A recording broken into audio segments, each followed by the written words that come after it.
আসসালামু আলাইকুম দর্শক, আশা করি আল্লাহর রহমতে অনেক ভালো আছেন।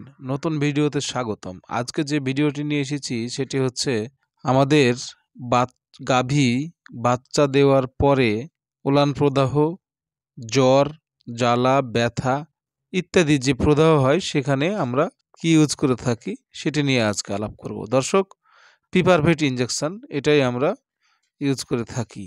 তো দর্শক, বাচ্চা দেওয়ার পরে বিভিন্ন ধরনের যন্ত্রণা হয় একটা গাভীর। বিশেষ করে উলানে ব্যথা থাকে, গাভী ছটফট করে, দুধ দহন করতে ঝামেলা হয়। আবার দেখা যাচ্ছে যে জরায়ুতেও ব্যথা থাকে, খুব সহজে হয় না, একটু কষ্টই হয় এত বড় বাছুর গাভীর ক্ষেত্রে। তো দর্শক, এক্ষেত্রে আমরা নির্দ্বিধায় পিপারভেট খুবই ভালো একটি প্রোডাক্ট। এটি হচ্ছে এসকেএফ কোম্পানির। 30 ml নিলে ভালো, কারণ 10 ml করে 3 দিনে দিয়ে দিলে একটা গাভীর মোটামুটি সব কিছু যন্ত্রণায় শেষ হয়ে যায়।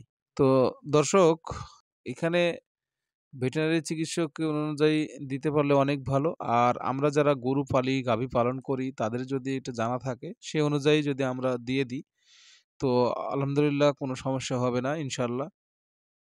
এটি একটি পিপারভেট একটি শক্তিশালী নন নার্কোটিক, নন স্টেরয়েডাল উপকরণ।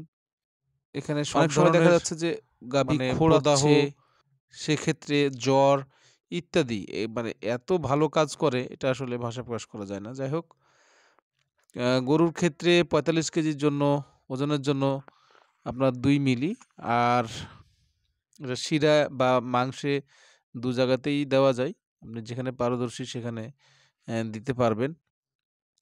তো আমরা যারা গাভী পালন করি তাদের একটু আগে থেকে, যে যদি বাচ্চা দেয় আগে থেকে প্রিপারেশন নেওয়া ভালো। একটি পিপারভেট বাসায় রাখা ভালো, কারণ বাচ্চা দেওয়ার পরে কিছু না কিছু একটু সমস্যা দেখা দিতে পারে। সেক্ষেত্রে আমরা এই পিপারভেট ইঞ্জেকশনটা ইউজ করতে পারবো। তো দর্শক, আজকের ভিডিওটি যদি আপনাদের ভালো লেগে থাকে তাহলে কৃষকের লাইফস্টাইল চ্যানেলটি সাবস্ক্রাইব করে পাশে থাকবেন। আর যে কোনো সমস্যায় কমেন্ট করে জানাবেন, পাশে থাকবো। আসসালামু আলাইকুম।